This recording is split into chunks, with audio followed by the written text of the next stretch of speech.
My son-in-law humiliated my daughter in front of 120 guests at a summer pool party, ordering his staff to push her face toward a plate of food. He thought he had broken her spirit and called me a washed-up old man when I stepped in. But he had no idea the father he insulted had spent 4 months gathering evidence against him. Evidence already loaded, already waiting. And when the screen finally came on in front of everyone, he trusted the truth he had buried for 7 years, left the room in silence. If you're new here, welcome to Revenge Dad, and if you've been here before, I'm glad you came back. Tell me in the comments where in the world are you watching from. Right now I want to know. Every comment, every city, every country I see you. This story includes fictional elements added for educational purposes. Names and settings are coincidental, but what this story teaches you is something you can carry forward. I was not supposed to be standing at the edge of that pool. That thought kept circling through my mind as I stood near the back of the terrace, one hand on the stone railing, watching the kind of party I had attended 100 times but had never once felt comfortable at. The light strung over the water cast everything in warm gold, the kind of light that makes people look better than they are. A string quartet played near the far end of the lawn. 120 people in linen and silk laughed at exactly the right moments and nodded at exactly the right things. I had built this world. Not this party, not these people, but the name that made this party possible. I had handed all of that to Victor Lawson 11 years ago, piece by piece, the way you hand tools to someone you believe in. Standing there in my dark suit, the one Eleanor always said, made me look like I meant business. I watched the man I had built and felt something cold settle in the center of my chest. Victor stood near the pool's edge like he had been placed there by a photographer. He was telling a story to a cluster of men I recognized from the downtown real estate circuit, his voice carrying just far enough to be impressive. The men laughed, and Claire stood 3 feet to his left. My daughter, 34 years old, pale blue dress, dark hair pulled back. She held her champagne glass with both hands, fingers wrapped around the stem like she needed something to hold on to. She was smiling, but I had known that smile since she was 6 years old. It was the smile she used when she did not want anyone to ask how she was doing. She just needs to remember, Victor said, his voice lifting so the nearby tables could hear, that this life exists because of me. Claire's chin lifted, the smallest movement. But I had been watching my daughter for 34 years. She looked directly at her husband. You don't see me as your wife anymore, Victor. You see me as something you own. The terrace went quiet, all at once. Victor leaned toward her close enough that what he said next was low, meant only for her and the 2 people standing nearest. I could not hear the words from where I stood, but I watched her face when she heard them, and I watched something change in it, not fear, not the careful management she had been performing all evening, but something older and more final, the expression of a woman who has just reached the last place she is willing to be pushed to. She said 4 words, clearly, loud enough for the 10 people nearest to hear. I want a divorce. The color left Victor's face. Not anger, something colder and more specific. He had spent 7 years building a structure that required Claire inside it. The asset transfers, the LLC formation, the insurance policy. All of it was predicated on a marriage that was still legally intact. Divorce was not a threat to his pride. It was a threat to the machinery. It meant everything he had spent 14 months moving would have to stop, reverse, be explained. And explaining, it was the one thing he could not survive. He gave the smallest nod to 2 large men near the pool house. Entrance reached for a dinner plate from the table beside him and held it loosely at his side. I was already moving. Stop, don't you touch her. But the crowd was thick. A waiter appeared from nowhere. I sidestepped him and lost 2 seconds, the 2 seconds I could not get back. His men reached Claire before I did. I pushed through the last 2 people and reached her just as the man stepped back. Claire was straightening up, her face turned away for just a moment, food on her hair, on the collar of her pale blue dress. Her eyes were bright with tears. She was refusing with everything she had to let fall. She was standing straight, chin up, not crumbling. She was the most heartbreaking thing I had ever seen in my life. Victor walked toward me, slowly straightening his jacket. What do you think you can do? His tone was almost curious. You're just a washed-up old man, Robert. My hands were shaking. My jaw was tight. Every instinct told me to respond. But I had not spent 4 months preparing for tonight to throw it away in the next 30 seconds. I looked at Claire. She was watching me, waiting to see what I would do. I reached into my jacket and took out my phone. I found Tyler's name. I pressed call. "It's time, son." Tyler picked up before the first ring finished. "I see you," he said. His voice was low and controlled the voice of someone who had been waiting in position for 2 hours. "Maggie's ready. Say the word." I looked at Victor. He was still standing there with that cold, satisfied expression, adjusting the cuff of his jacket, like he had just concluded a moderately interesting business transaction. Around him, 120 people were finding reasons to look anywhere except at my daughter's face. I looked at Claire. She was still standing exactly where she had been when his men stepped back upright, chin raised, both hands at her sides now, because she had finally let go of the champagne glass and it had gone somewhere shattered or set down. It did not matter. There was food on her hair and on the collar of her pale blue dress, and she was not moving, and she was not crying, and she was not looking at Victor. She was looking at me. That look was the only thing in the world at that moment. "Hold position," I said quietly into the phone. "Not yet." I heard Tyler draw a breath. "Copy you Hasid." Nothing else. In 15 years of working together, I had never once had to explain a decision to him twice, and he did not ask me to explain this one. I ended the call. I crossed the cleared space between us, and I put my hand on my daughter's shoulder. And this time, unlike the coffee shop in Silver Lake 3 months ago, unlike every careful distance she had maintained for 6 years, she did not pull away. "Come with me," I said. She came. We walked to the far end of the terrace, away from the crowd, away from Victor's voice, which had already resumed behind us, already recalibrating, already finding the next thing to say to the next person. Because that was what he did, and that was all he knew how to do. We walked past the string quartet, who had stopped playing without anyone asking them to, past the catering staff who looked at the ground, as we moved through down the 3 stone steps to the pool level where the lights hung gold over the water, and the jasmine was heavy in the evening air, and the noise of 120 people was suddenly very far away. Claire sat down at the pool's edge. She took off her heels. She set her feet on the first step, where the water lapped quietly against the tile. She sat there for a long moment without speaking. I sat beside her, and I did not speak either, because I had learned long ago from Eleanor, from 34 years of being this woman's father, that some silences are not empty. Some silences are doing the hardest work there is. Then Claire turned and looked at me with her mother's eyes, and she asked the question I had been waiting 4 months to answer. "How long have you known?" I looked at my daughter, food still on her dress chin, still up, hands finally still in her lap, and I thought, here we go. Here is where it starts. 4 months, I said. But to answer it properly, I have to go back further than that. She pulled her knees to her chest. She wrapped her arms around them. "Then tell me," she said. And so I did, from the very beginning. To understand why that night happened, you need to understand something I am not proud of. I built Victor Lawson, not metaphorically, not in the way people say that about someone they mentored or encouraged. I built him the way you build a structure, from the foundation up, with my own money and my own name and my own relationships, because I looked at a 29-year-old man at a networking event in downtown Los Angeles 11 years ago, and I made a decision I have spent the last 4 months trying to understand. He was nobody then. That sounds harsh, but it is simply accurate. Victor Lawson was a mid-level real estate broker with a good suit, a firm handshake, and an appetite for success that reminded me uncomfortably of myself.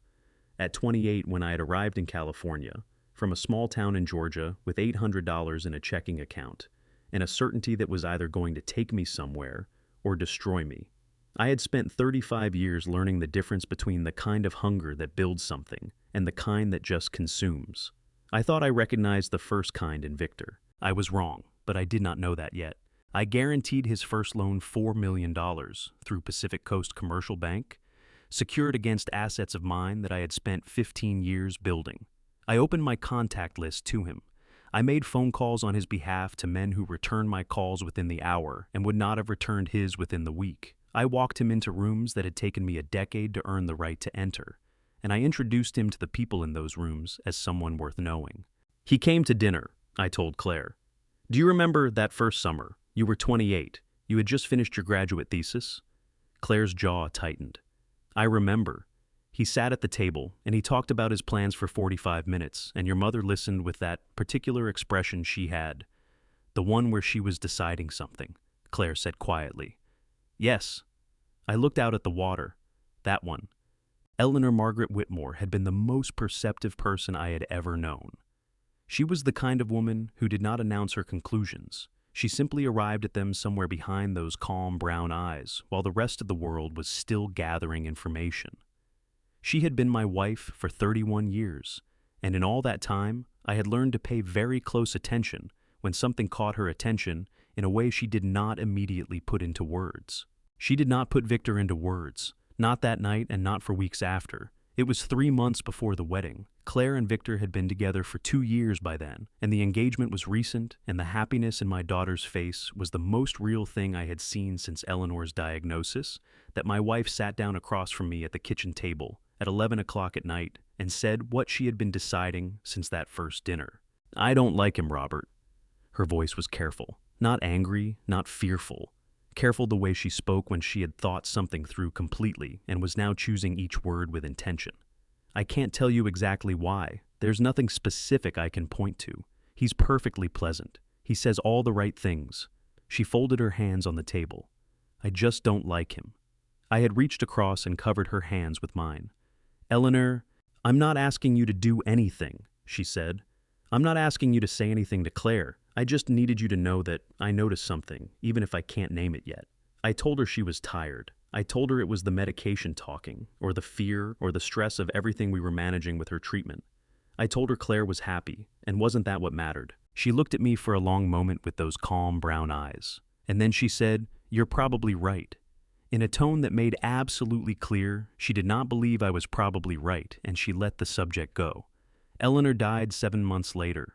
She never met her granddaughter. She never got to sit at another dinner table and watch Victor's eyes move around the room, calculating who was worth his attention.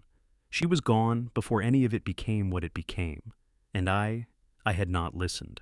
"Dad," Claire's voice was rough, pulled tight at the edges. She was looking at me with her chin down, and her eyes very bright, and there was something crumpling at the corners of her mouth that she was fighting hard to keep in place.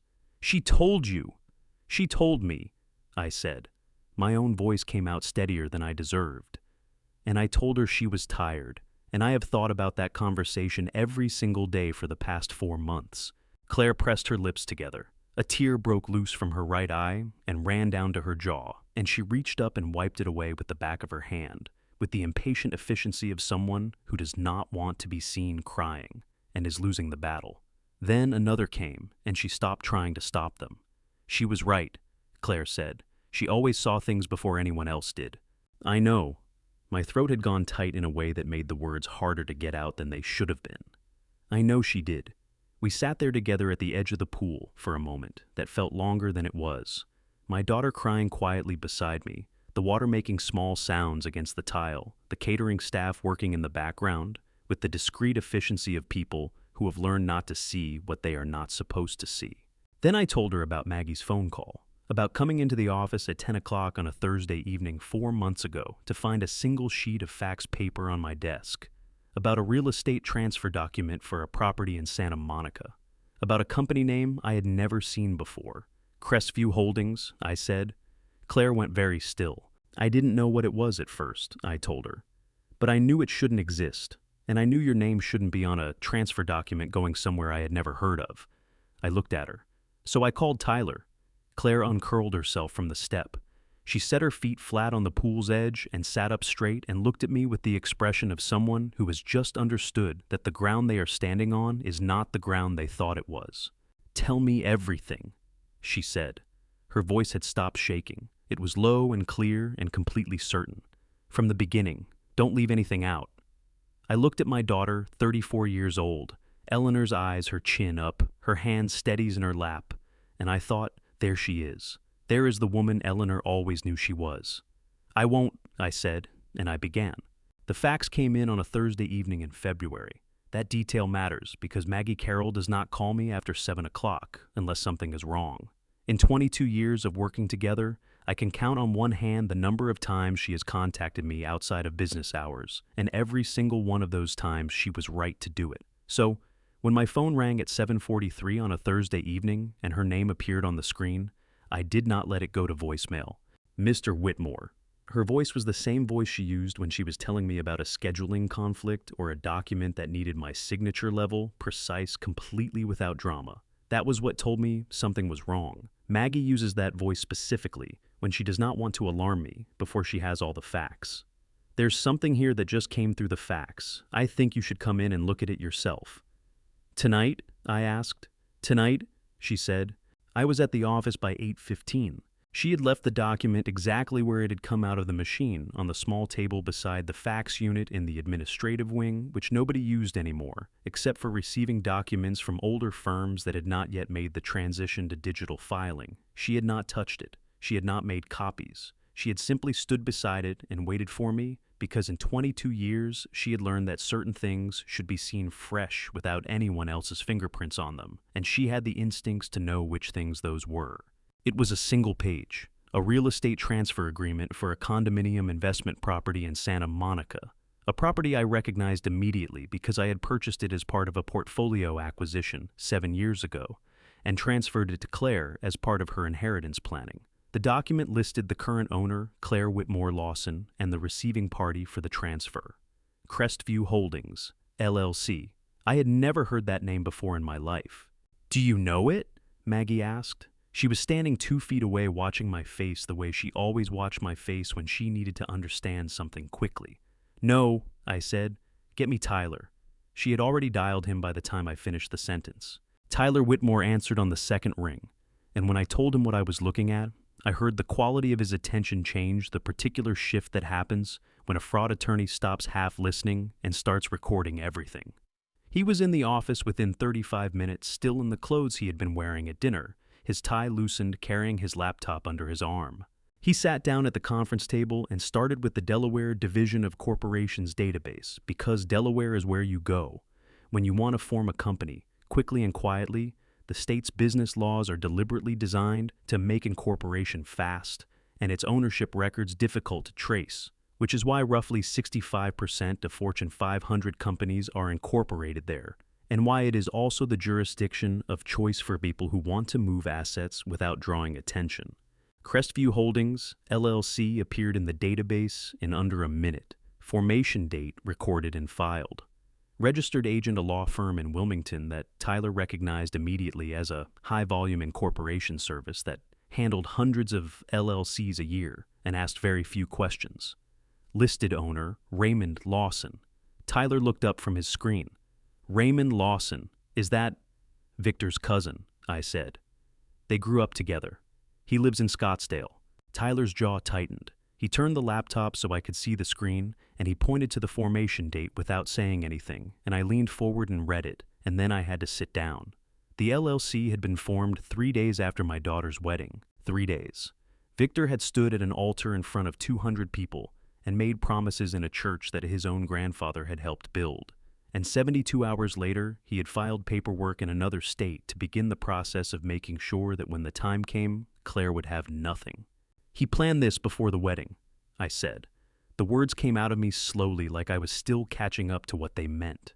My hands were flat on the conference table, and I became aware that I was pressing them down harder than necessary, like I needed the surface to stay in place. Before the ceremony, before the vows. "That's what the filing date says," Tyler said. His voice was careful. He was watching me the way people watch someone who has just received news that requires a moment to land. "Uncle Robert, I need you to let me keep pulling on this thread before we decide what it means." "Pull," I said. "Pull everything." He worked for the next 3 hours without stopping, building the picture transaction by transaction, the way you build a case methodically without jumping ahead, letting each piece confirm the next. I sat across from him and watched him work, and Maggie made coffee at some point and set a cup in front of each of us without being asked. And the office got quieter as the building emptied around us, and the picture that assembled itself on Tyler's screen over those 3 hours was the most deliberate thing I had ever seen. The Santa Monica condo, the one on the fax, was in the middle of a title transfer to Crestview Holdings, not yet complete, still moving. A second investment property in Santa Monica, a mixed-use building I had helped Claire acquire 3 years into her marriage, was already 60% through its own transfer process. The paperwork had been initiated 8 months ago, moved in small increments, structured specifically to avoid triggering the automatic review flags that banks and title companies use to catch unusual transaction patterns. The joint investment brokerage account, the account that held the money Eleanor had set aside for Claire in the final year of her life. The money Eleanor had specifically designated in her estate documents as belonging to her daughter had been drawn down to less than 15% of its original balance. 8 months of small withdrawals, always below the threshold that would generate a report. Victor had taken Eleanor's money, not in one transaction that could be traced and stopped, in dozens of careful, patient, invisible movements, the way you drain a pool through a pinhole rather than pulling the plug. I stood up from the table and walked to the window. Los Angeles was dark and lit below me, and I stood there with my hands in my pockets and my throat doing something I did not have a name for. And I thought about Eleanor sitting across from me at the kitchen table at 11 o'clock at night, saying, "I don't like him, Robert," and I thought about the way I had reached over and covered her hands and told her she was tired. Behind me, Tyler said, "There's more." I did not turn around right away. I gave myself 3 seconds, to be a man who did not know yet how much more there was, and then I turned around. "How long do we have?" I asked. Tyler looked at his screen, then at me. "At the current rate of transfer, 6 weeks, maybe a little less." He paused. If he accelerates, if he figures out someone is looking, it could be faster. 6 weeks. I had spent 35 years in real estate, and I understood immediately what 6 weeks meant. It meant the window was not closed, but it was closing, and it would close whether I was ready or not. "Then we start tonight," I said. "All of it. Every document, every transaction, every entity connected to Raymond Lawson's name. I want to know exactly what Victor built and exactly how he built it, and I want it documented well enough to stand up in a California courtroom." Tyler was already typing. "There's one more thing I need to check," he said. "The real estate transfer on the Santa Monica condo, the fax that came to your office tonight." He glanced up briefly. "Do you know why it came here? Whitmore Capital hasn't been the owner of record on that property for 7 years. The brokerage firm that handled the original acquisition has had our fax number in their system since 2015, I said.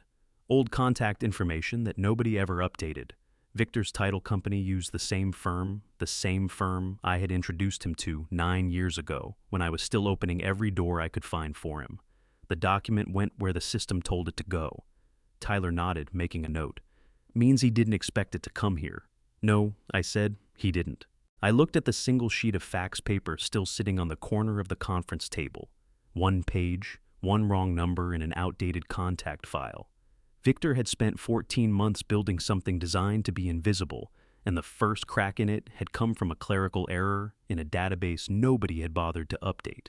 "So start with the full corporate structure of Crestview Holdings," I told Tyler. "I want every account it touches, every property, every transfer, and I want to know who Raymond Lawson has been talking to." "On it," Tyler said. I picked up my coffee cup. It had gone cold. I drank it anyway, standing at the window, watching the city below, and I thought, 6 weeks. 6 weeks and everything my daughter owns disappears into a company name she has never heard controlled by a man she has never met at the direction of the person she trusts most in the world. 6 weeks was not much time, but it was enough. We worked through the night. I have done that before, pulled all-nighters in the early years of Whitmore Capital when a deal was closing, and the paperwork needed to be right, and there was no one else to check it but me. But those nights had a different quality to them. They were exhausting in the way that building something is exhausting. You go to bed tired and wake up with something to show for it. This night was different. This night we were not building. We were excavating, and every layer we turned over revealed something worse underneath. Tyler worked with the methodical focus of a man who has spent 15 years untangling financial fraud for federal prosecutors, and he narrated each discovery in the same, careful, even voice he might have used to describe weather. Not because he did not understand the weight of what he was finding, but because he knew I needed information more than I needed someone to be angry on my behalf. I was already angry enough for both of us. By midnight, we had the full picture of what Victor had moved and what he still needed to move. The Bel Air property, the house where Claire lived, where she cooked dinner and tended the garden on Sunday mornings, and kept a studio space on the 3rd floor that she had not touched in 2 years, because Victor had said it was impractical, was in the middle of a title transfer to Crestview Holdings. The paperwork had been filed 6 weeks ago. It was not yet complete, which meant there was still time, but the machinery was already in motion, and it moved with the quiet momentum of something no one was supposed to notice until it was done. The Santa Monica condo, the one on the fax, was further along, 80% transferred, maybe more by now. The mixed-use building, the one I had helped Claire acquire in the 3rd year of her marriage because she had wanted an investment she understood was fully transferred. Gone. Already in Crestview Holdings' name with Raymond Lawson, listed as the managing member, signed and recorded, and completely beyond reach, unless a California court agreed to void the transaction as a fraudulent transfer under the state's uniform Voidable Transactions Act, a legal process that was possible but required the kind of documented evidence we were only beginning to assemble. And then there was the investment account. Tyler pulled the transaction history and set the laptop in front of me without saying anything, and I leaned forward and read it, and something happened in my chest that I am not sure I can accurately describe to anyone who has not experienced it. It was not the sharp pain of surprise. I had already understood what Victor was doing. It was something slower and heavier. The specific grief of seeing a dead woman's love for her daughter converted line by line, withdrawal by withdrawal, into someone else's balance sheet. Eleanor had set that money aside in the last year of her life. She had been sick, and she had known she was sick, and she had spent hours with our estate attorney making sure that what she left behind went exactly where she intended it to go. She had chosen specific amounts, specific timing, specific language in the documents to protect it. She had done all of that while managing chemotherapy and the particular exhaustion of a body that is fighting something it cannot win, and she had done it without complaining, because Eleanor did not complain, and she had done it because she loved Claire in the fierce and practical way of a woman who understood that love without planning is just sentiment. Victor had taken that money in 43 separate transactions over 8 months, never more than $9,000 at a time, always just below the $10,000 threshold that triggers mandatory reporting to federal financial regulators under the Bank Secrecy Act. It was called structuring, and it was the kind of move that told you something important about the person doing it. They knew exactly what they were doing. They knew it was wrong, and they had taken the time to learn how to do it carefully. He knew the reporting threshold, I said. Tyler nodded. He planned around it. This isn't someone who stumbled into financial misconduct. This is someone who researched it. I sat back in my chair. Outside the window, Los Angeles had gone quiet in the way it only does between 2 and 4 in the morning, when even the freeway noise drops to something almost bearable. Maggie had gone home at midnight, leaving a note on my desk that said simply, "Coffee is ready. Call me when you know what we're doing." She had also left a plate of food that I did not remember eating, but that was empty when I looked at it again at 3 in the morning. I thought about calling Claire. I had thought about it a dozen times that night, and each time I had talked myself back from the edge of it, because I knew the way, certain things, without being able to fully explain them, that a phone call from me in the middle of the night was not going to help. Victor controlled the information that reached Claire. He had been doing it for years, slowly and carefully, the same way he had been moving her money in amounts small enough that she did not notice the pattern until the pattern was the only thing left. But in the morning, I called anyway. I called her at 9 o'clock on a Friday, from my office, a cup of fresh coffee in front of me, and the full transaction history of Crestview Holdings, printed and stacked in a folder I had not yet decided what to do with. I called because I needed to hear her voice, because 4 months of watching something happen to someone you love from a distance does something to you that evidence and documentation cannot fix. She picked up on the 3rd ring. Hey, Dad." Her voice was light. The specific lightness of someone who has learned to answer the phone that way, regardless of how they actually feel, because the alternative, letting any of it into your voice, invites questions you are not allowed to answer honestly. "Hey, sweetheart." I kept my own voice easy. "Just checking in. How are you?" "Good," she said. "Really good. Busy." A pause, very brief. "Victor has some people coming for dinner tonight, so I've been..." She stopped. I heard it before I understood it. A shift in the background, sound, a change in the acoustic quality of the call that meant someone had walked into the room where she was standing. Then I heard Victor's voice, not directly into the phone, but close enough to carry. Pleasant, conversational. The voice he used when he wanted to sound like a reasonable man, asking a perfectly normal question. "Who are you talking to?" There was a pause of exactly 2 seconds. I counted them. "Nobody," Claire said. Her voice had changed completely. The lightness was gone, replaced by something flat and careful and rehearsed. And in that flatness I heard 6 years of practice, 6 years of learning exactly what tone to use and exactly what words were safe. Wrong number. The call ended. I sat in my office with the phone in my hand and the dial tone running, and I felt something move through me that was not quite anger and not quite grief, but lived in the same neighborhood as both of them. My daughter had just told her husband she was talking to nobody. She had just erased me, her father, the man who had taught her to ride a bike, and read to her every night until she was old enough to be embarrassed about it, and then kept reading anyway in 2 words, because those 2 words were safer than the alternative. She was not protecting Victor. I understood that clearly sitting there with the dead phone in my hand. She was protecting herself. She had learned somewhere in the 6 years of that marriage that certain conversations had costs she could not afford, and a phone call from her father at 9 o'clock on a Friday morning was one of them. I set the phone down on my desk. I pulled the folder toward me, the full transaction history, the Crestview Holdings documentation, the title transfer records, and I opened it and I looked at it and I thought, she cannot hear me right now. She cannot hear anyone who loves her because he has made sure of that. So I am going to have to show her instead. I picked up my office phone and called Tyler. "Keep going," I said when he answered. "Everything, don't stop." "I wasn't planning to," Tyler said. And I heard in his voice something that had been there since the night before, a steadiness that I recognized because I had watched him grow up, had watched him become the kind of man who showed up when things were hard and did not leave until they were resolved. "There's something else I need to check on the title work for the Bel Air property. I'll have it for you by end of day." "Good," I said. I put the phone down. I sat in my office with Eleanor's money laid out in 43 transactions on the pages in front of me, and outside my window, Los Angeles was fully awake now, and I made myself a promise. 6 weeks. I had 6 weeks. And I was not going to waste a single one of them. I asked her to meet me for coffee. Not dinner felt too formal, too much like an occasion, and I did not want Claire to arrive at the table already braced for something.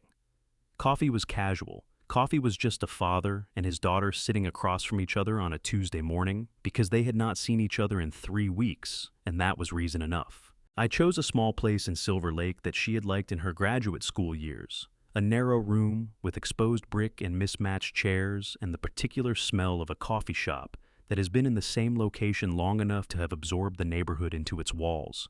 She had taken me there once years ago and said it was her thinking place. I was counting on the fact that some part of her still remembered that. She was there when I arrived. That surprised me a little. Claire had always run 5 minutes late to everything, a habit that used to drive Eleanor gently crazy, and that I had always privately found endearing. She was sitting at a table near the window, with a coffee already in front of her coat folded over the back of her chair, her hands wrapped around the cup.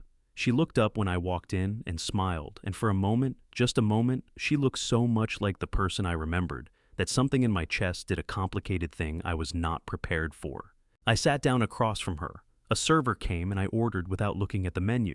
"You look tired," Claire said. "I've been busy," I said. "How are you?" "Good." She said it the same way she had said it on the phone 3 days earlier, quickly, cleanly, the word placed precisely to close a door before anyone could look through it. "Really good. Victor has a project in Century City that's taking a lot of his time, so things have been a little hectic, but good." "Good," I said. We looked at each other across the small table, and I became aware that we were performing a conversation rather than having 1-2 people who love each other going through the careful motions of catching up, while the real things went unsaid between us, like furniture neither of us wanted to trip over. I asked about her work. She said she had been thinking about picking up some freelance architectural consulting maybe, when things settled down.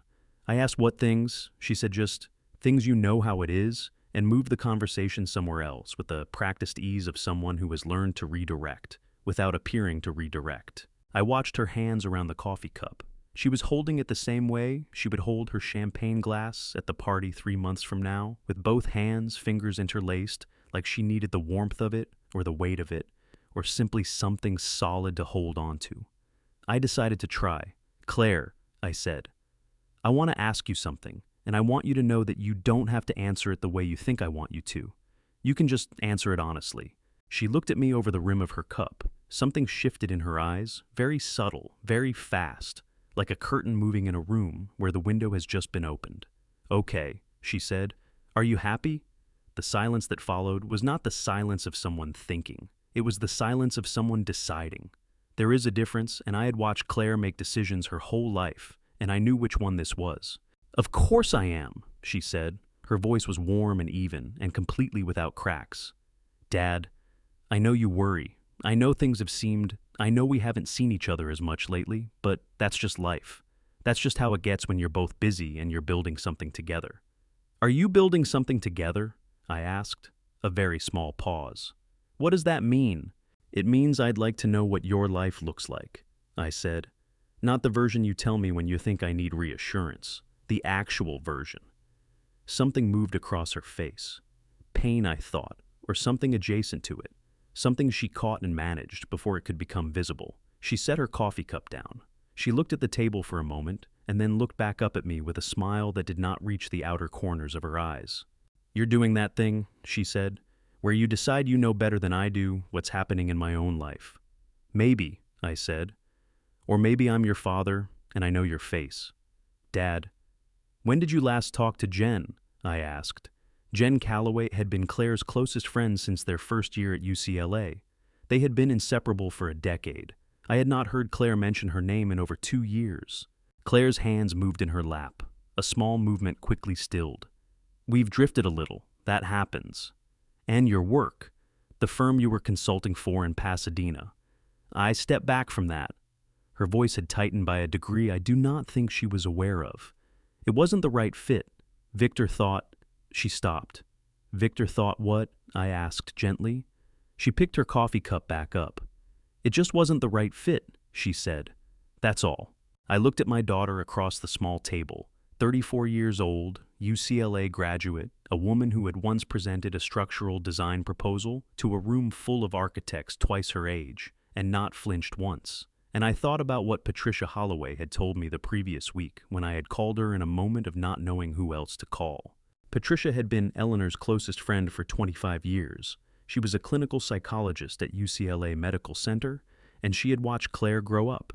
And when I had described what I was seeing, the withdrawal, the careful deflections, the way Claire seemed to have been slowly removed from every part of her own life, Patricia had listened without interrupting, and then said something that had stayed with me. She said the person you're describing isn't making choices. She's managing consequences. There's a difference. I reached across the table and put my hand over Claire's. She pulled her hand away. It was not a dramatic movement. It was not angry or deliberate.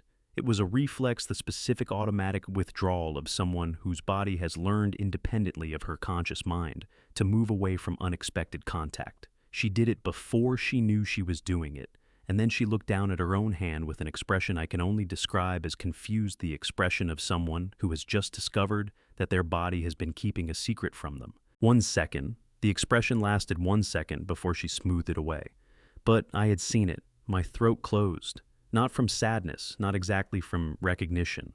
From understanding fully and finally, and without any room left for the comfortable explanations I had been making to myself for 2 years.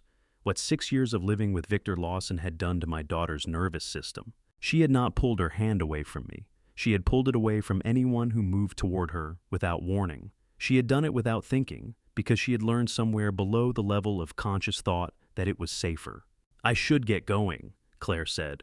Her voice was entirely normal. She was reaching for her coat already, her movements efficient and unhurried, performing an exit the way she had performed this entire conversation, competently, carefully, without leaving any openings. Victor's got people coming at noon, and I told him I'd be back by 11:30. Claire. My voice came out rougher than I intended. She stopped. She looked at me with her coat half lifted off the chair back and her eyes steady and very, very tired. Dad, she said. And in the way she said it, not dismissive, not impatient, but gentle in the specific way of someone who is trying to protect you from something, I heard everything she could not say. I heard 6 years of it. Please don't worry, I can handle this. She left. I sat at the table for a long time after she was gone. The server came and refilled my coffee, and I thanked him and did not drink it. Outside the window, Silver Lake moved through its Tuesday morning dog walkers' strollers, a man in paint-spattered jeans carrying 2 cups of coffee in a cardboard tray. The ordinary world doing ordinary things entirely unaware. I took out my phone. I scrolled to a name I had not called in almost a year. Dr. Patricia Holloway, Eleanor's closest friend. one of the finest clinical psychologists in the state of California. She picked up on the first ring. "I know why you're calling, Robert," she said. Her voice was careful and warm and entirely unsurprised. "I saw Claire last week, and I need you to come in. What I have to tell you is not something I can say over the phone." My hand tightened around the phone until my knuckles ached. "I'll be there this afternoon," I said. Patricia Holloway's office at UCLA Medical Center was on the 4th floor of the Semel Institute, a building that always made me think of Eleanor because Eleanor had spent time in it not as a patient, but as a visitor sitting in on a lecture series that Patricia had organized in the year before her diagnosis, coming home afterward with that particular brightness in her eyes that meant she had spent 2 hours thinking about something larger than herself. The office was small and deliberately calm. 2 chairs angled toward each other, a low table with a plant on it that looked like it had been there for 20 years, and new things. Books on shelves arranged not for display but for use. Spines cracked, pages flagged with paper clips and sticky notes.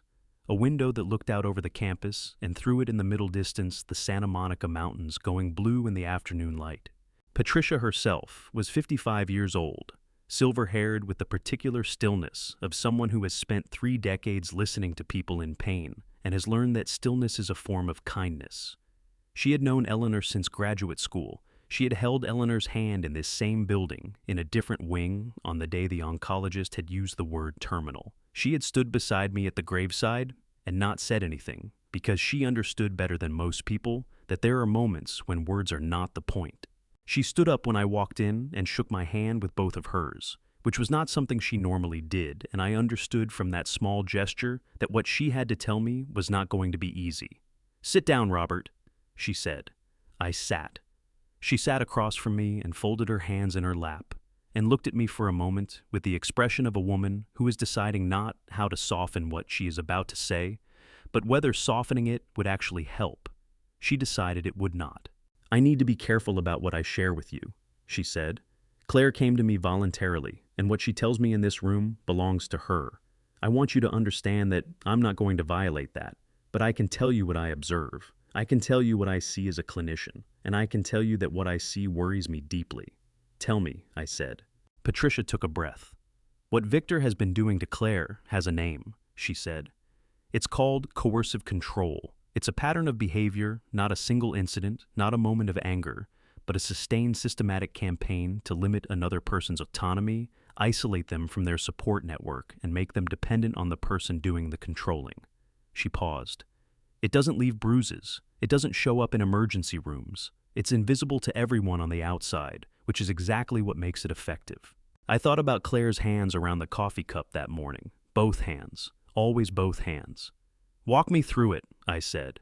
"The pattern. I need to understand what I've been looking at." Patricia nodded. "It usually starts small," she said. "A comment here, a suggestion there. He might say something like, 'That friend of yours, I don't think she's a good influence.' Or, 'I worry about you working so much, it puts a lot of stress on us.' Each thing taken alone sounds like concern, sounds like love even. It's only when you step back and look at the whole picture that you see what's happening." "The whole picture," I said.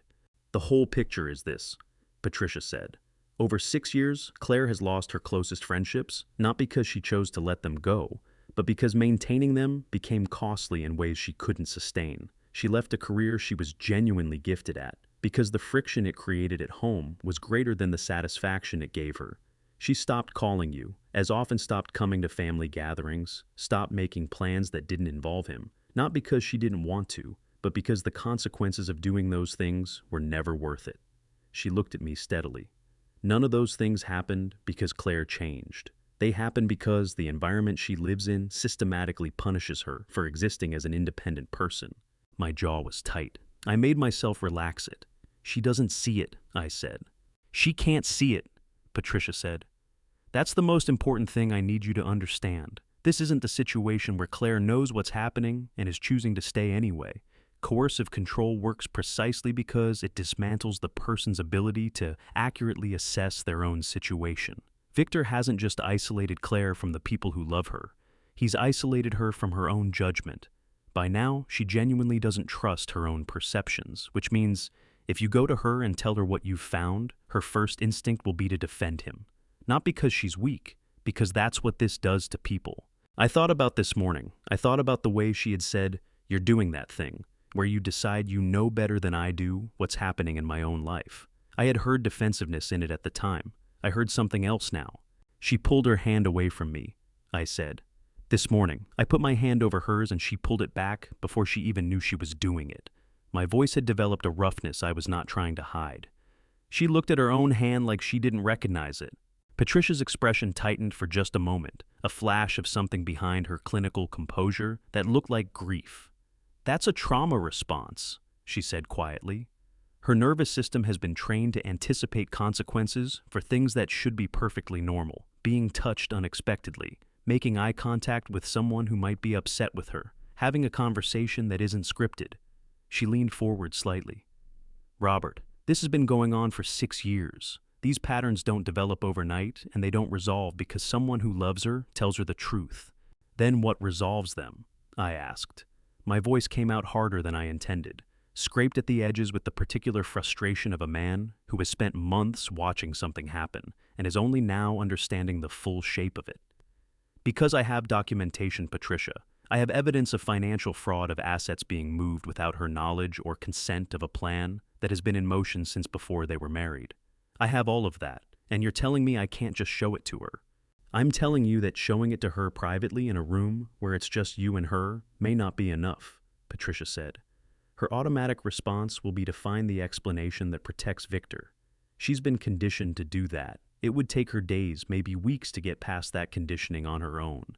And based on what you've told me, you don't have days or weeks. She was right. I had known she was right before she finished the sentence. "Then what do I do?" I asked.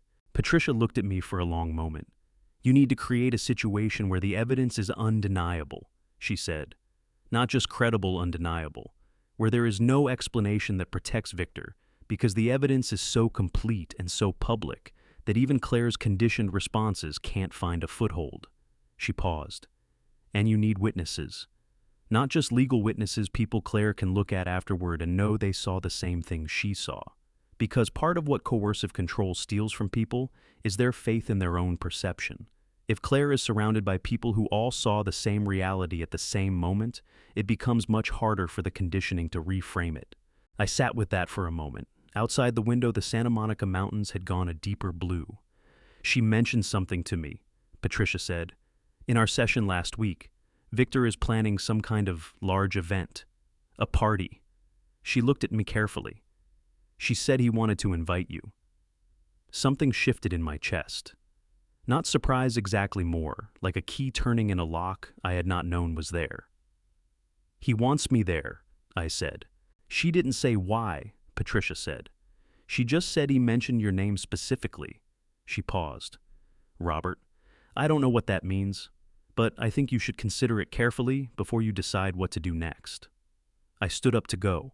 At the door, I turned back. "She has Eleanor's eyes," I said. "You know that. You've always known that." My voice had gone rough again, and I was not going to apologize for it.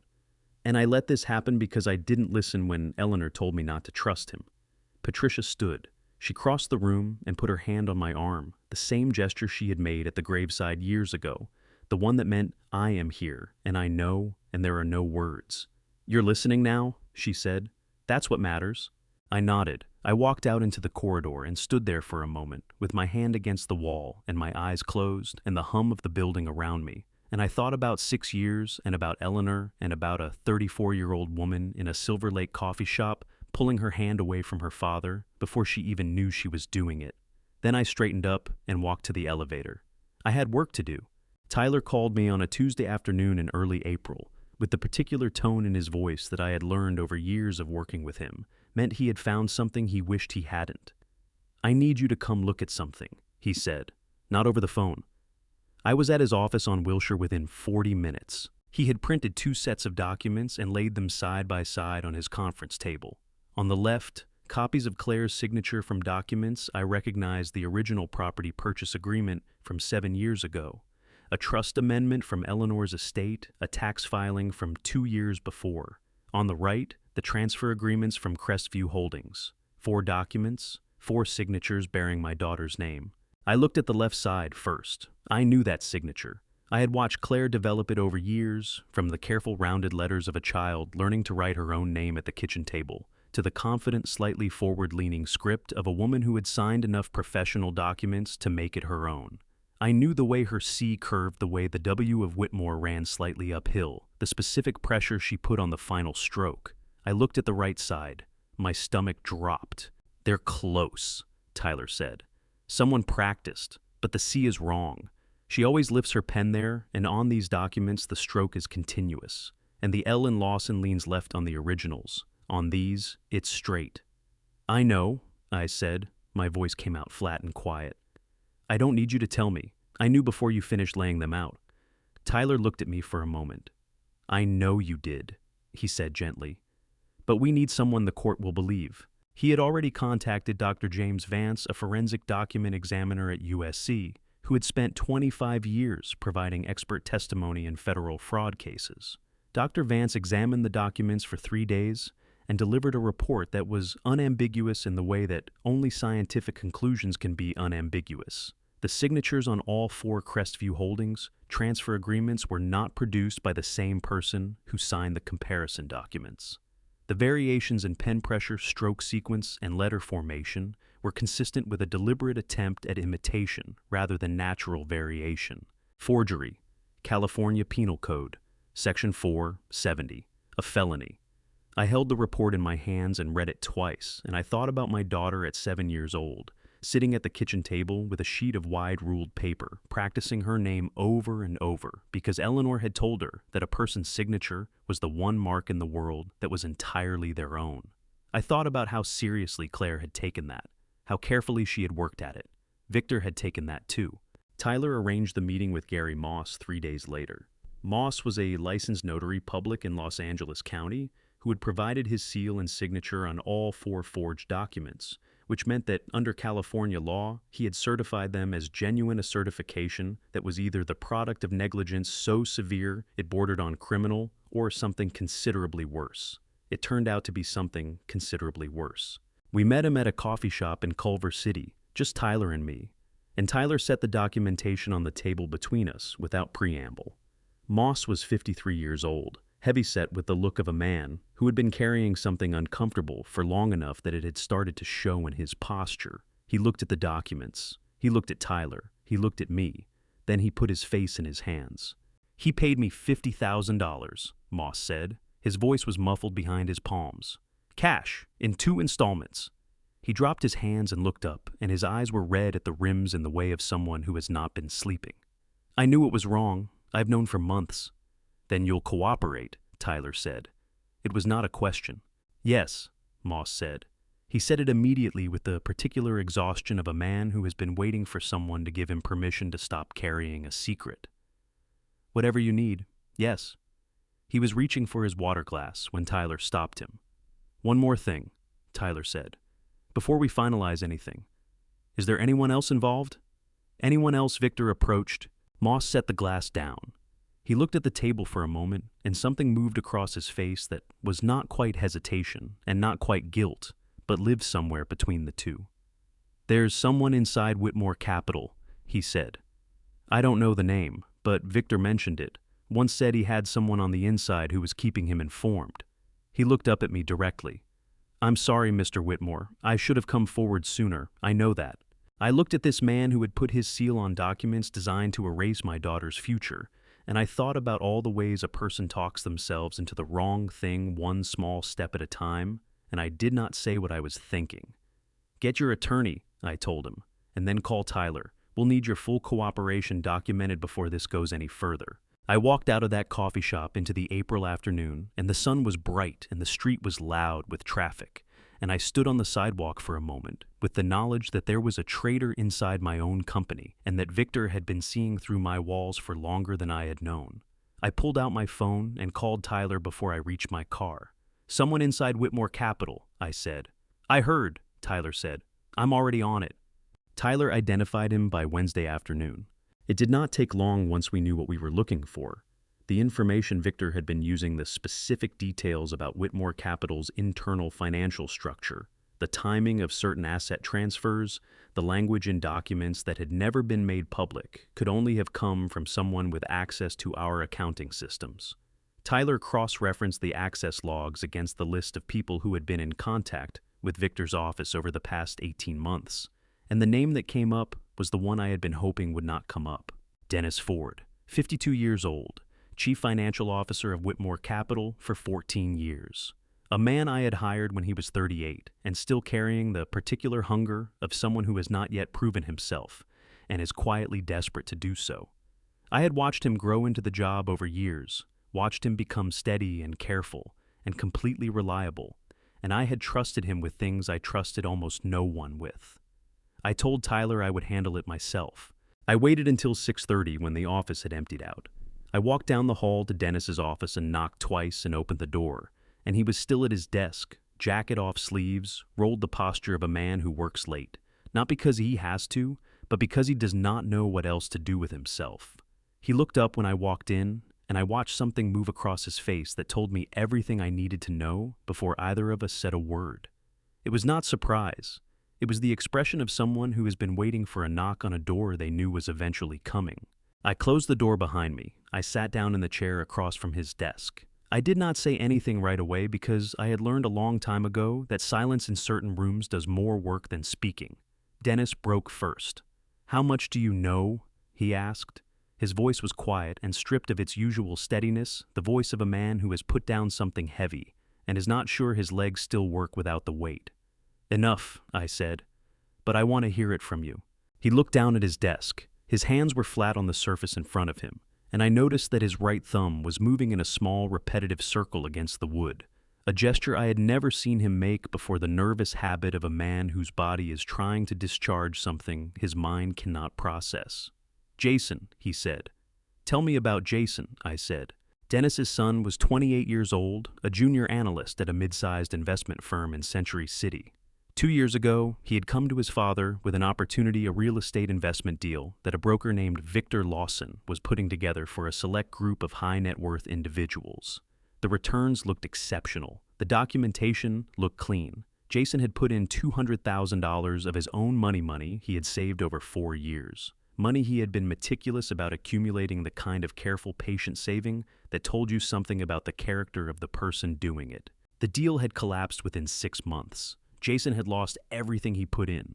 But the loss was not the trap. The trap came afterward when Victor's attorneys contacted Jason with documentation, suggesting that certain representations Jason had made during the investment process, specific claims about his investment experience and accreditation status, did not align with his actual qualifications.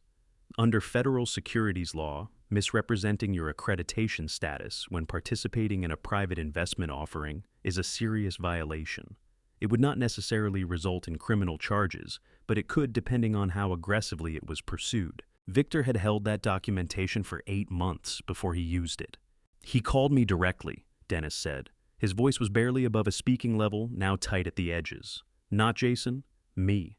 He said he had documentation that could destroy Jason's career and potentially result in criminal referral. He said the only thing standing between Jason and that outcome was my cooperation." He finally looked up at me, and his eyes were red-rimmed and exhausted in the way of someone who has not slept properly in a very long time. He wanted access logs, internal financial projections, the structure of your personal asset holdings as they related to Whitmore Capital. A pause.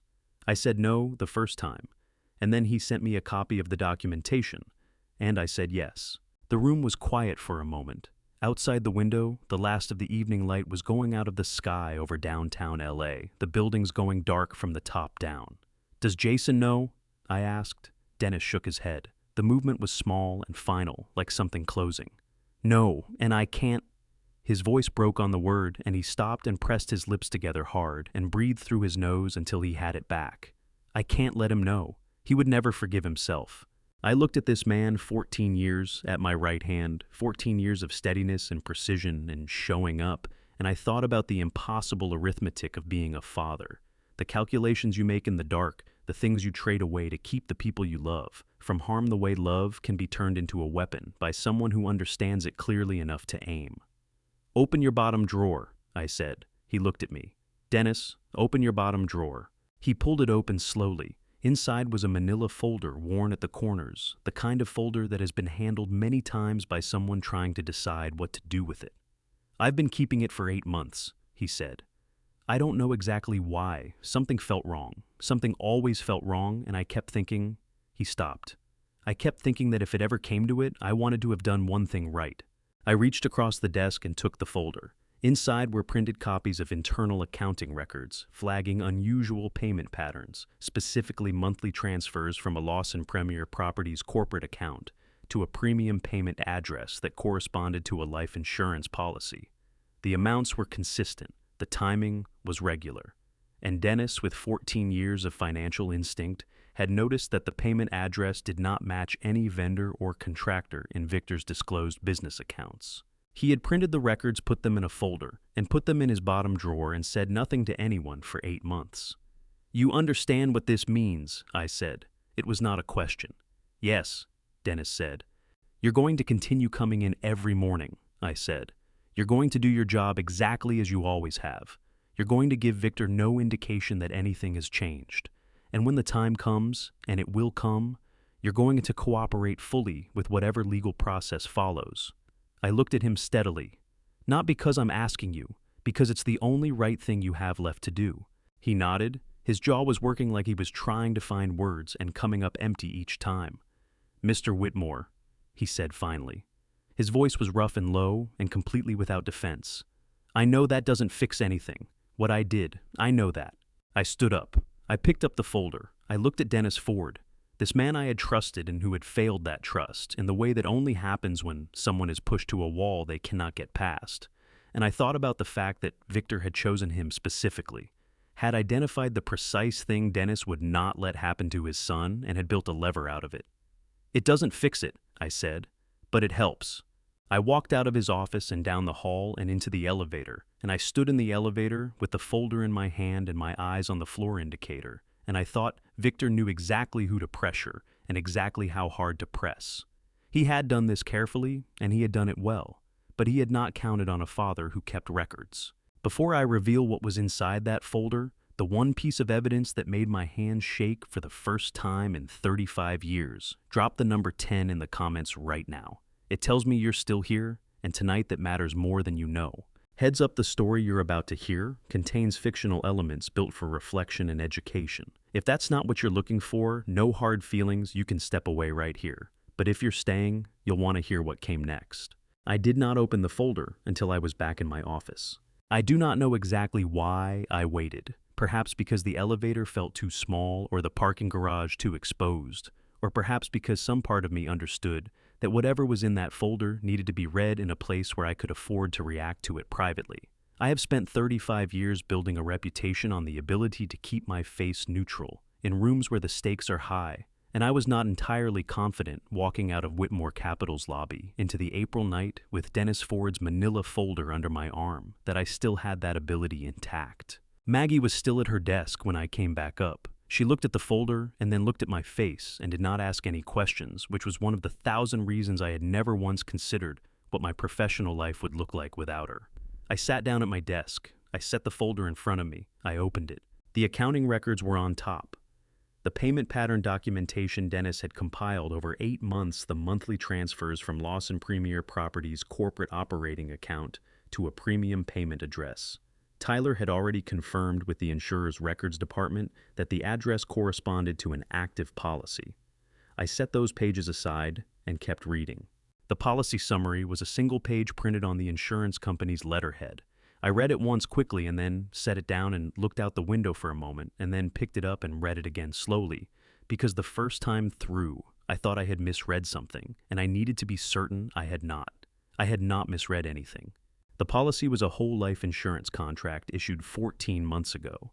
The insured party was Claire Ann Whitmore Lawson, age 33 at the time of issuance. The face value was $3 million. The premium was being paid from a corporate account belonging to Victor Lawson's company, a misappropriation of business funds that carried its own legal consequences. But that was not what I was focused on in that moment. The sole beneficiary was Victor Lawson. I set the page down on my desk. My hands were flat on either side of it, and I became aware slowly The way you become aware of something that has been happening for a while before your conscious mind catches up that they were trembling. Not the tight, controlled trembling of anger. Something different. Something I had not felt in my hands since the morning the doctor had used the word terminal about Eleanor in a small consultation room that smelled of recycled air and coffee that had been sitting too long. This was fear, pure and specific and aimed entirely at my daughter. Mr. Whitmore. Maggie's voice came from the doorway. I did not know how long she had been standing there. She had a cup of coffee in her hand, fresh from the kitchen down the hall. Not the pot that had been sitting since morning, and she set it on the corner of my desk, without being asked and without saying anything else, because she had known me for 22 years, and she understood that there are moments when a person does not need words and does not need solutions and does not need anything except the simple grounding presence of someone who is not going to leave the room. I looked at her. She looked at me. And in 22 years, I had never once let Margaret Carroll see my hands shake. She saw it now. Something moved across her face. Not pity, she was not a woman who dealt in pity, but something older and more serious. The expression of someone who has just recalibrated their understanding of how bad a situation actually is. "Tell me what I need to do," she said. I picked up the phone and called Tyler. He answered immediately. I read him the policy details, the face value, the issuance date, the beneficiary, and I heard the quality of his silence change on the other end of the line in a way that told me he was understanding the same thing I had understood. "The timing," Tyler said.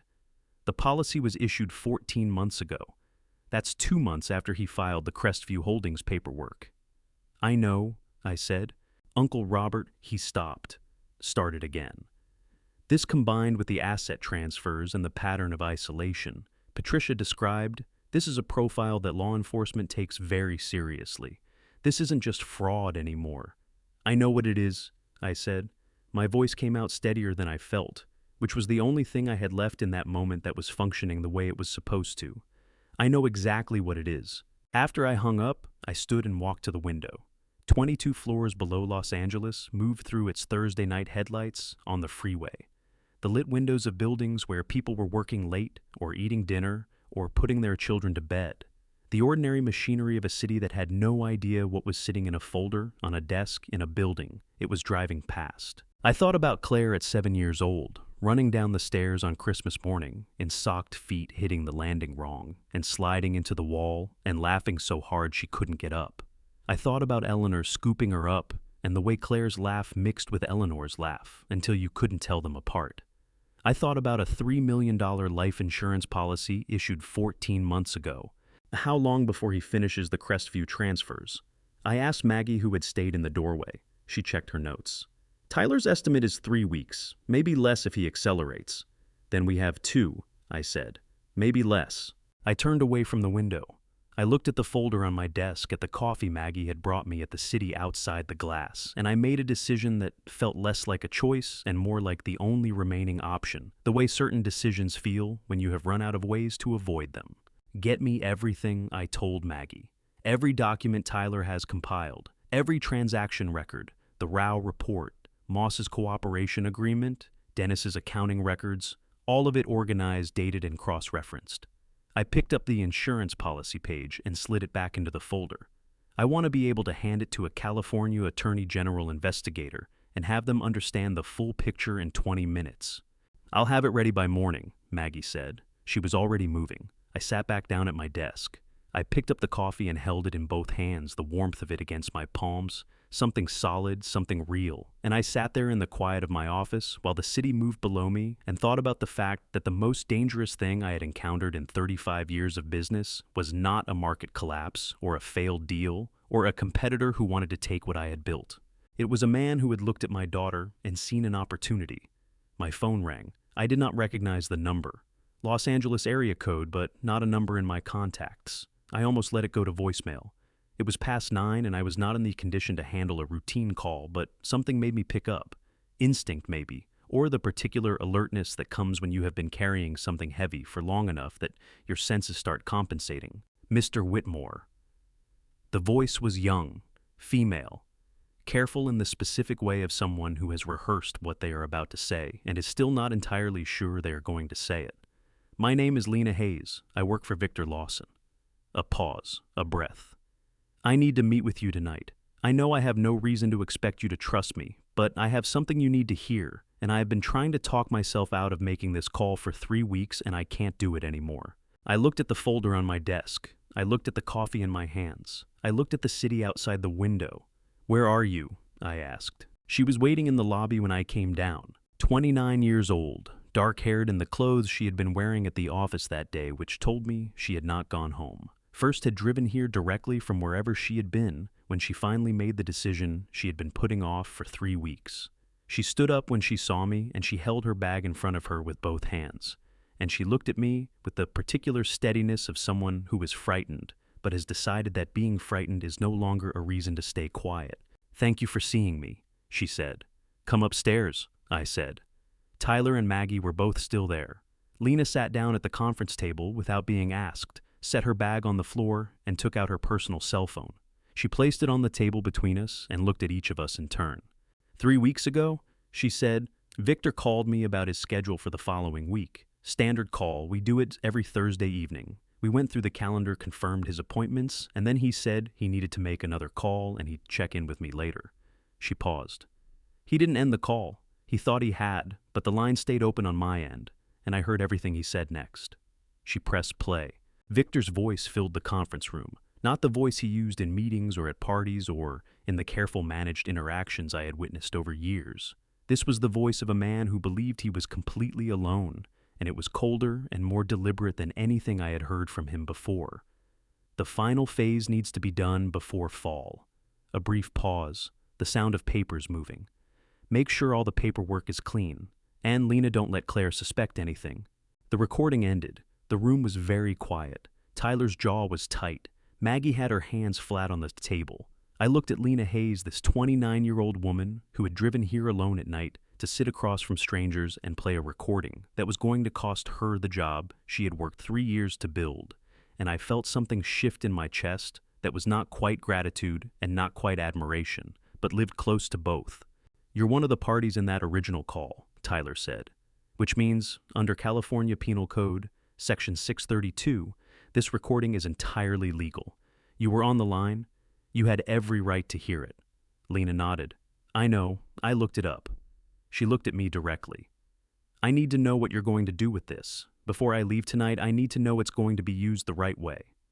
It will be, I said. You have my word. She held my gaze for a moment, measuring it, I think deciding whether my word meant anything. Then she reached into her bag and set a second item on the table, a printed document. A summary she had compiled from memory of every conversation she had witnessed or participated in over the past 8 months that had struck her as wrong, dates, partial quotes, names of people Victor had mentioned in the contexts that did not fit the story he told publicly. I've been keeping notes, she said, on my personal laptop, not the work one. A pause. I didn't know what I was going to do with them. I just knew I needed to write it down. Tyler picked up the document and began reading, and I watched his expression as he moved through it, and I knew from the way his eyes slowed on certain passages that Lena's notes contained things we had not yet found. I looked at her. Are you safe going home tonight? She hesitated just briefly, just enough. I turned to Maggie. Call the Marriott on Wilshire, I said. Book a room under your name. Lena started to object. I shook my head. It's one night, I said. We'll sort out the rest in the morning. She accepted with the particular grace of someone who is too tired to argue.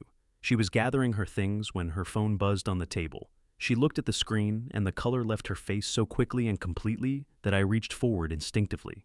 She turned the phone so I could see it. A text from Victor, sent 40 seconds ago. Whitmore Capital Office. Tonight. I saw the camera Lena. I understood immediately. Dennis had provided Victor with remote access to certain internal systems at Whitmore Capital. Access logs, scheduling feeds, the lobby camera. He had never specified exactly what he had handed over, and I had not thought to ask. I was thinking about it now.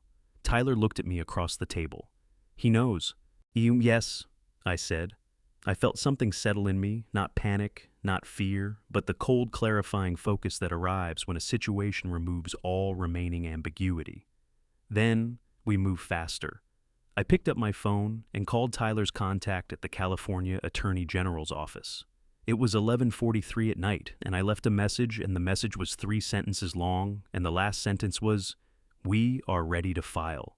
My phone rang at 7 the next morning. I was already at my desk. I had not slept not properly, not more than an hour at a time, and I had been sitting with a cup of coffee and the full compiled file since 5:30, reading through everything Tyler had organized overnight, cross-referencing dates, making sure the sequence of events was airtight in the way that only matters when you know it is eventually going to be read by people who will be looking for any reason to question it. I looked at the name on the screen, Victor Lawson. I set my coffee down. I opened the voice memo application on my phone because I had been awake since 5:30 thinking about exactly this possibility, and I had decided hours ago that if Victor called, I was going to be ready. Under California law, any party to a phone conversation may record it without notifying the other party. I was a party. I pressed record, then I answered. "Robert." His voice was smooth, controlled. The voice of a man working very hard to sound like a man who was not working hard at all. "I think we should talk." "All right," I said. "What happened last night?" He paused, recalibrating. "I want you to understand something. What you're doing constitutes tortious interference with a legally recognized marriage. You've been meeting with my employees, going through my financial records, actively working to undermine my relationship with my wife." Another pause. "I have attorneys who handle exactly this kind of thing. I want you to consider very carefully what a public legal dispute would do to Whitmore Capital's reputation." I listened to all of it. I did not interrupt. I did not react. I held the phone against my ear and looked out the window at the early morning light coming off the buildings downtown, and I waited until he had finished. "Are you done?" I asked. A beat of silence. He had expected something different, anger, defensiveness, a counter-threat he could work with. What he got was a 63-year-old man asking a simple question in a perfectly level voice, and I could hear him recalculating. "I'm serious, Robert," he said, and the smoothness had frayed just slightly at the edge. "Back off, while you still can." "Thank you for calling," I said. I ended the call. I stopped the recording. I set the phone on my desk and looked at it for a moment, and then I looked at Maggie, who had been sitting across from me with her own coffee and her notepad, and the expression of a woman who has just watched something go exactly the way she hoped it would. "Did you get it?" she asked. "Every word," I said.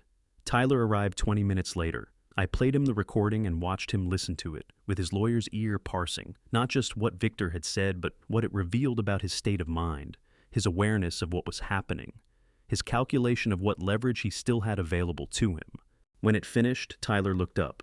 "Tortious interference requires proving you acted with improper motive and no legitimate justification," he said. "Protecting your daughter's legally recognized interest in marital assets is a legitimate justification. His claim has no foundation." He paused. "But that's not the point." "The point," I said, "is that he just handed us one more recording." "The point," Tyler said, "is that he's scared, and scared people make mistakes." He set the phone down on the desk. "He accelerated everything overnight.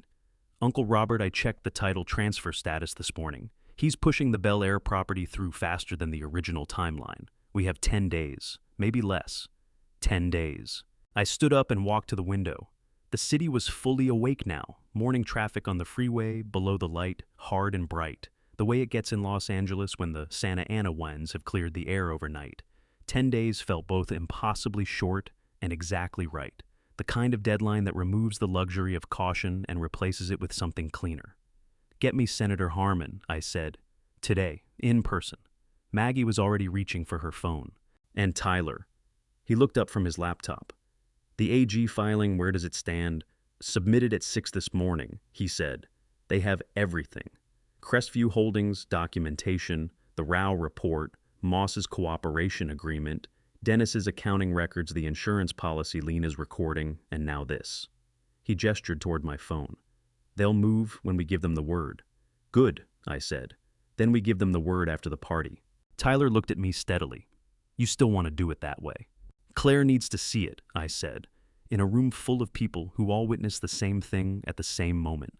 Patricia said it. Clearly Claire needs witnesses. She needs to know that what she saw was real and that 120 other people saw it too. I looked at my nephew, this man I had watched grow from a boy who used to fall asleep in the back of my car into someone I trusted more than almost anyone alive. Victor chose his battlefield when he sent that invitation. I'm going to use it. Tyler held my gaze for a long moment. Then he nodded once, the way he nodded when he had made up his mind about something and was done discussing it. 10 days, he said. 10 days, I said. We met in my office on a Thursday night 2 days before the party. Tyler had brought printed copies of everything organized into 4 separate folders, one for each of us, color-coded by category, the way he had learned to do in 15 years of federal litigation. Maggie had cleared the conference table and set up a portable projector on one end, the same device she was going to carry into Victor's party in her handbag, and connect to the HDMI port on his event screen, while everyone was focused on the champagne and the canapes. She had tested the connection 3 times that afternoon. It worked in under 90 seconds. Patricia sat at the far end of the table, with her hands around a cup of tea, and she looked at the folders in front of each of us with the expression of a clinician who has been asked to participate in something that is not quite within the boundaries of her usual practice and has decided that the circumstances justify it. I looked at the 4 of us, a fraud attorney, a clinical psychologist, an executive assistant who had worked for me for 22 years, and a 63-year-old man in a suit that needed pressing, and I thought, this is what justice looks like when the system moves too slowly. It does not look like a courtroom. It looks like 4 people in an office at 10 o'clock at night with color-coded folders and a portable projector. Tyler went through the evidence sequentially. He had the discipline of a man who has presented complex cases to federal juries and understands that the order of information determines how it lands. First, Crestview Holdings. The formation date, the ownership structure, the timeline of transfers. He walked through each property, each account, each transaction, the Bel Air house, the Santa Monica properties, Eleanor's investment account. He presented it without editorial comment, and the numbers did the work. Second, the forgery report. Dr. Vance's findings annotated with Tyler's legal analysis. 4 documents, 4 felony counts under California Penal Code, Section 470, Gary Moss's cooperation agreement signed and notarized. Tyler noted that Moss had been advised by his own attorney and had entered into cooperation voluntarily, which strengthened the credibility of his testimony considerably. Third, Dennis Ford's accounting records, the payment pattern documentation, the confirmation from the insurance company. $3 million, Victor Lawson, sole beneficiary. Fourth, the recordings. Lena's recording, first, then the recording of Victor's threatening phone call. Tyler played both through the conference room speakers, and we listened to Victor's voice fill the room twice, once planning, once threatening, and neither time did it sound like the voice of an innocent man. When Tyler finished, he closed his folder and looked at me. "We have enough," he said. "More than enough. The AG's office confirmed receipt of the filing this morning. The DA's fraud unit has a copy of everything. The moment Victor takes any further action on the Bel Air transfer, he's walking into a completed case." "And after the party?" I asked. "After the party," Tyler said, "he won't be taking any further action on anything." Patricia had been quiet through most of Tyler's presentation, but she spoke now. "I want to say something about Claire," she said. She looked at me directly. "What's going to happen Saturday night is going to be the most disorienting experience of her adult life. She is going to watch the entire constructed reality of her marriage collapse in public. That is not going to feel like relief, not immediately. It's going to feel like the ground disappearing." She paused. "She's going to need someone to be steady, not to explain things to her, not to tell her how to feel, just to be there." "I know," I said. "Robert."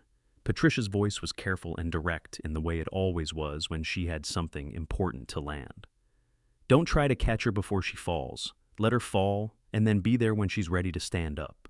That's all she needs from you Saturday night." I looked at the table for a moment, then I looked up. "I understand," I said. Maggie gathered the folders into a single stack and aligned them precisely the way she aligned everything, because order for Maggie was not a preference, but a form of control over situations that could not otherwise be controlled. She looked at each of us in turn, with the particular expression she reserved for moments when she had assessed a situation fully and arrived at a conclusion she was not going to share aloud. "I'll be in position by 7, she said. "The projector will be connected and tested before the first guest arrives." "Thank you," I said. "All of you." Nobody said anything sentimental in response to that which was exactly right. We were not at the sentimental part yet. My phone buzzed on the table.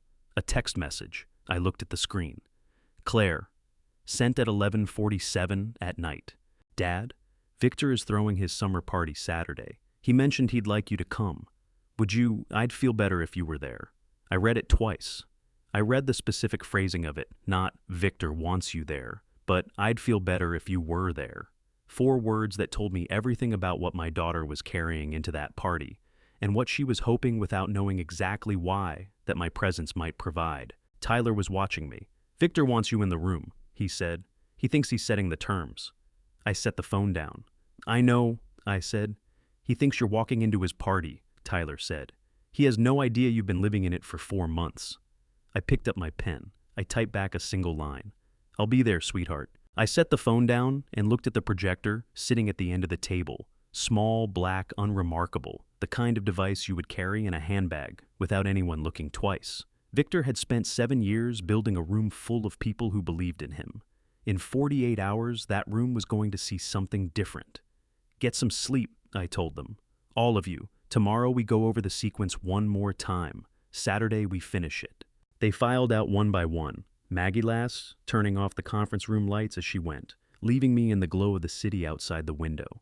I sat in the dark for a while, and I thought about Eleanor, and I thought about a 7-year-old girl learning to write her name at a kitchen table, and I thought about 48 hours. Then I went home and packed my dark suit. I woke up at 4:45, not because of an alarm. I have not needed an alarm since Eleanor died. I just wake at that hour now, in the particular quiet of a house that used to hold more people than it currently does, and for a few seconds, I forget that she is gone. And then I remember, and I get up anyway because lying there remembering is worse than moving. I made coffee. I stood at the kitchen window while it brewed and watched the sky over Pasadena go from black to the specific dark blue that comes just before the first gray. And I thought about the day ahead in the way you think about something that has been approaching for a long time and has finally arrived, not with dread exactly, but with the particular alertness of a man who has checked his preparations as many times as they can be checked and now has nothing left to do but show up. I took my coffee outside and walked. Eleanor and I used to walk this neighborhood in the early mornings before her diagnosis, before everything that came after it, in the years when walking together in the quiet was just something we did because we liked the quiet and we liked each other. I still walk the same route. I do not know exactly why. Habit maybe. Or something less rational than habit. I stopped in front of the house where Claire grew up. The window of her old bedroom was dark the way it had been dark every morning for 6 years since she moved out and into a life I had believed in because she believed in it. I stood on the sidewalk and looked up at that window, and I thought about Eleanor sitting on the edge of Claire's bed when she was small, reading to her in the lamplight. The particular stillness of a child being read to the way Claire used to curl into her mother's side, like she was trying to take up as little space as possible so the story would last longer. I thought about what Eleanor had said to me 2 weeks before she died, when it was just the two of us in the hospital room at 3 a.m, and she was too tired to sleep and I was too afraid to. She had taken my hand and she had said, "She's stronger than you think, Robert. She just sometimes needs someone to remind her." I had not understood it then, not fully. I understood it now. I walked home. I showered. I stood in front of the closet and took out the dark suit, the one Eleanor had bought me for our 31st anniversary dinner, the one she had straightened the lapels of, and stepped back and said, "That's the one. That's the one that means you're serious." I put it on. I was knotting my tie when my phone rang. "Tyler, everything is in place," he said. "Maggie is already there. She connected the projector at 7:30, tested it, confirmed the signal, disconnected it so it looks untouched. Senator Harmon arrives at 8. The party starts at 6. A pause. "How are you?" It was not a question Tyler asked often. He was not by nature a man who asked how people were doing. He was a man who showed up and did what needed doing, and assumed that was sufficient, which in my experience it usually was. The fact that he was asking now told me something about what he was carrying into this day alongside me. "I'm ready," I said. "Uncle Robert." His voice had dropped into something quieter and more personal than his professional register.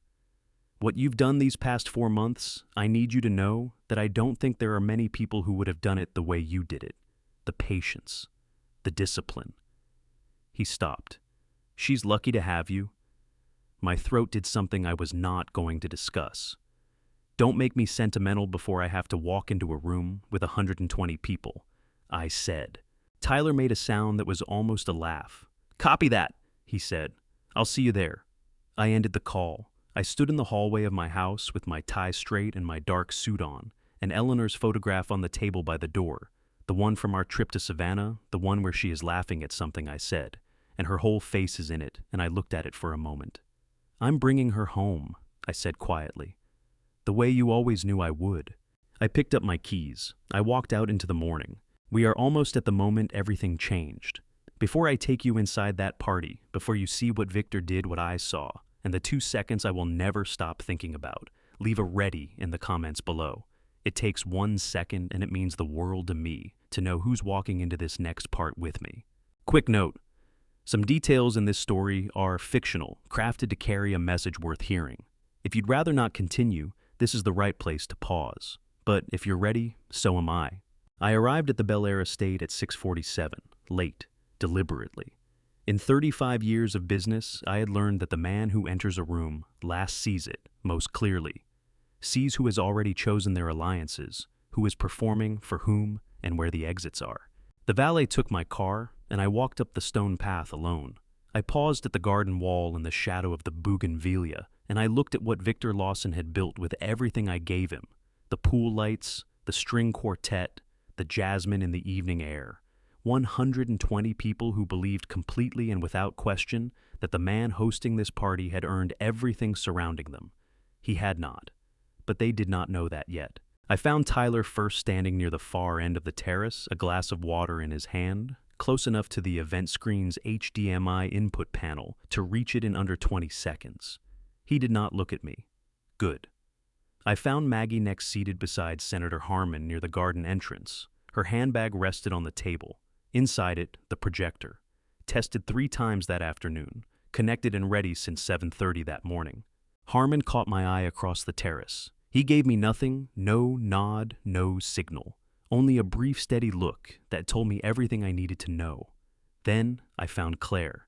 She was standing to Victor's left, pale blue dress, hair pulled back, both hands around her champagne glass, the way she had been holding her coffee cup in Silver Lake 3 months ago. The way she had been holding things for years, like she needed something solid because everything else had been quietly taken from her. Victor was performing. He moved through the crowd the way he always did, laughing at the right moments, touching people on the arm, making each person feel briefly chosen. He talked about his projects, his vision, his success, and every few minutes he would glance at Claire, not to include her, not to share the evening with her, but to verify she was still in position. I had watched powerful men my whole life. I knew the difference between a man who had built something and a man who had taken something. I had just needed 4 months to prove it. Around 8 o'clock, Victor began addressing the full terrace. His voice carried easily the trained voice of a man who had spent years learning to fill rooms. He spoke about Bel Air, about expansion, about a kind of success that comes, as he put it, to those who know how to build from the ground up. I watched 120 people listen and believe him. Then he looked at Claire. I did not need to hear the exact words. I had heard them before. I saw the way they landed on her, the slight stiffening of her shoulders, the way her chin came up. I saw her turn to face him, and I understood watching her that something had shifted in my daughter tonight. She was not going to absorb this one quietly. She spoke. The terrace went still. Victor's expression moved through its calculations. Then the smile came, the one I had seen for years, the one that was not a smile at all, but a decision. And he turned his head and gave the small nod to the 2 men near the pool house entrance. I was already moving. I had been watching those 2 men since I arrived. I knew where they were standing, and I knew how far I had to go, and I had known even as I started moving that the crowd between us was too thick and the distance too far, and that I was not going to get there in time. That knowledge did not stop me from trying. I pushed through the crowd shoulder first, excusing myself past people who did not understand what was happening, calling her name once sharply and then again differently. When I understood, it was already too late. Then it was done. I reached the cleared space around my daughter, and I stopped. Claire was straightening up, food on her face, food on her hair, on the pale blue dress she had worn to this party, because she had wanted to look right for an evening she had told herself would be fine. She did not cry. She did not reach for anything to hold on to. She stood on her own feet and raised her chin and looked at the space around her, at 120 people who had watched it happen and had not moved, and I saw on her face something I had not seen in 6 years. Not performance, not management, not the careful, calibrated expression of a woman who had learned to present only what was safe. Just clarity. I understood then what Patricia had told me weeks ago. Claire did not need me to catch her. She had caught herself. What she needed was for the room to see what I had spent 4 months learning to prove. I reached into my pocket. I took out my phone. I found Tyler's number. "Now," I said. Tyler moved before the word was fully out of my mouth. I watched him cross the terrace in my peripheral vision, unhurried, deliberate, the walk of a man who has rehearsed this exact sequence of movements until they no longer required thought. Maggie was already beside him. The projector was in her hands. She plugged it into the HDMI port on the event screen and the screen that Victor had used 2 hours earlier to display quarterly revenue projections came alive again this time with content he had not prepared. The first thing that came through the speakers was not a document. It was a voice, Victor's voice. Not the version he used at parties, not the carefully managed public register he had deployed all evening. This was his private voice, flat efficient, the voice of a man who believed he was completely alone and had no reason to perform. I watched his face when he heard it. I had spent 11 years watching Victor Lawson read rooms and adjust himself accordingly. I had never seen the moment when he had nothing left to adjust to. The mask did not slip.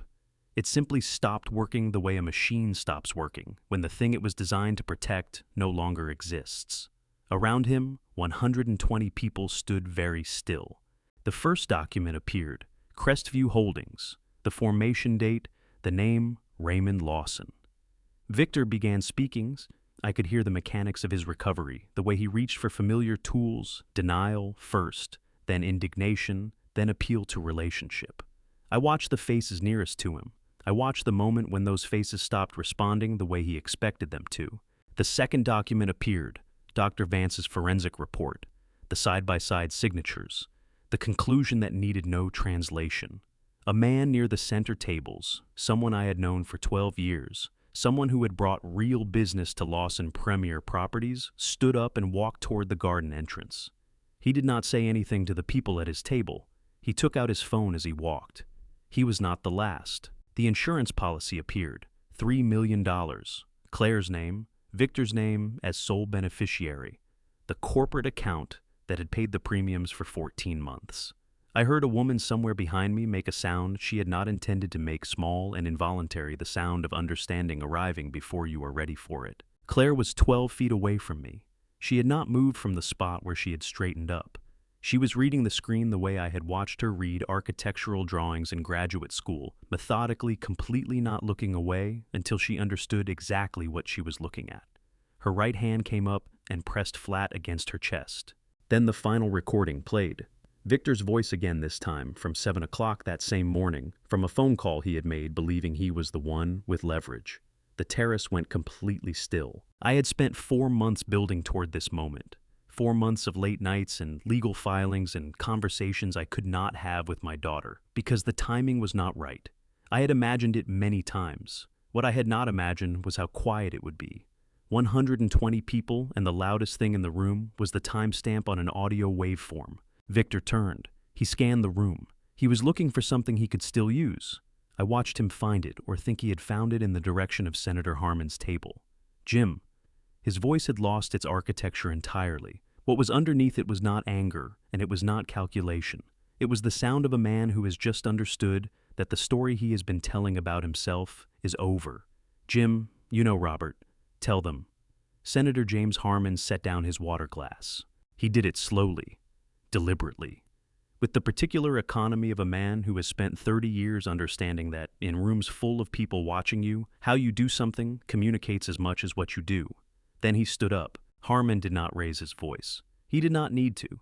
He had spent 30 years in rooms where the person who speaks most quietly is usually the person who has the most to say, and he spoke now with the measured, unhurried certainty of a man who has already decided exactly what he is going to say and has no interest in performing it. "I have known Robert Whitmore for 30 years, he said.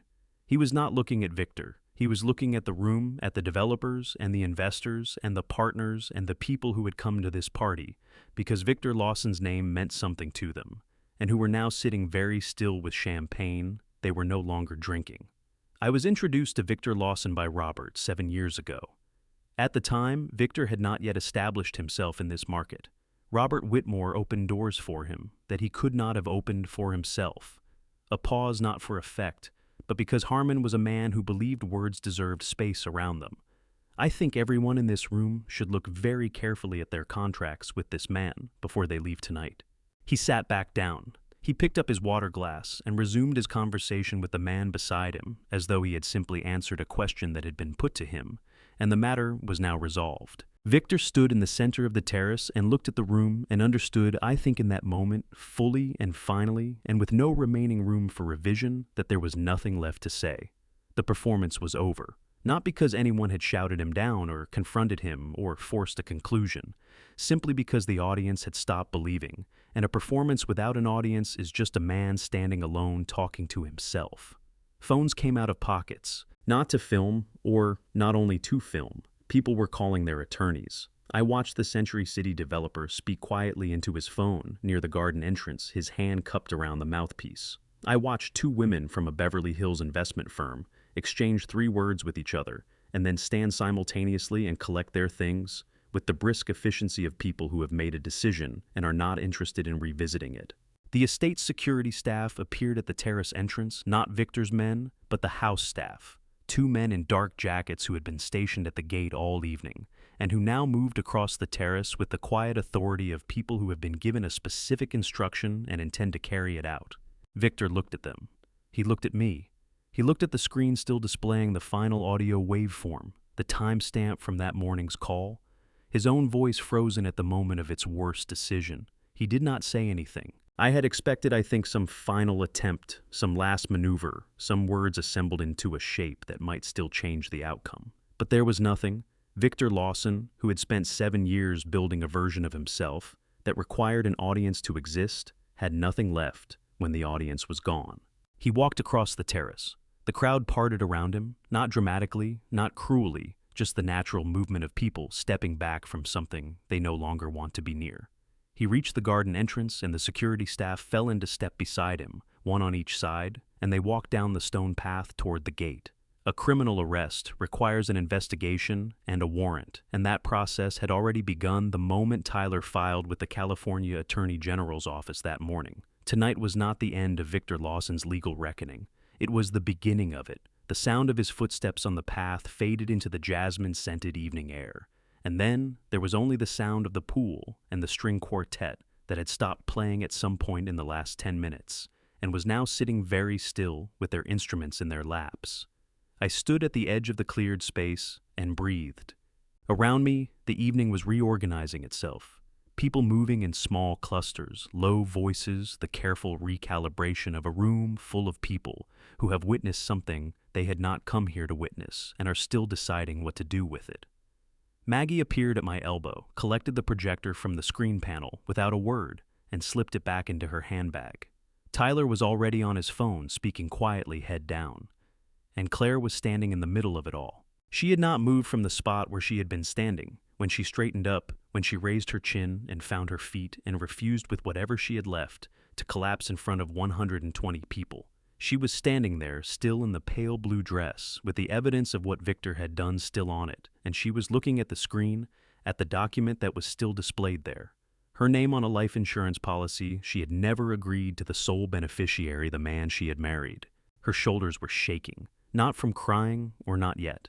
From the specific physical effort of holding something enormous inside a body that was not designed to hold it indefinitely. Her hands were at her sides, her fingers curled inward, her knuckles white where her nails pressed into her palms. I took 3 steps toward her and stopped. I remembered what Patricia had said, "Don't try to catch her before she falls. Let her fall, and then be there when she's ready to stand up." So I waited. It took about 30 seconds. 30 seconds that felt like considerably longer, and then Claire turned. She turned, and she looked at me across the cleared space of the terrace, and the expression on her face was one I had never seen from her before. Not anger, not grief, not the careful managed blankness she had been presenting to the world for 6 years. Just her, just Claire looking at her father, with no performance between us, and no managed distance and no rehearsed response for the first time, in longer than either of us could comfortably measure. She crossed the terrace toward me. She walked the way people walk when they have been carrying something for a very long time and have finally been given permission to set it down. Not quickly, not dramatically, but with the careful, deliberate movement of someone who is not entirely sure their legs will hold, but is going to try anyway. She stopped in front of me. She was trembling. Her eyes were full and her jaw was tight, and she was fighting still with everything she had to hold herself together.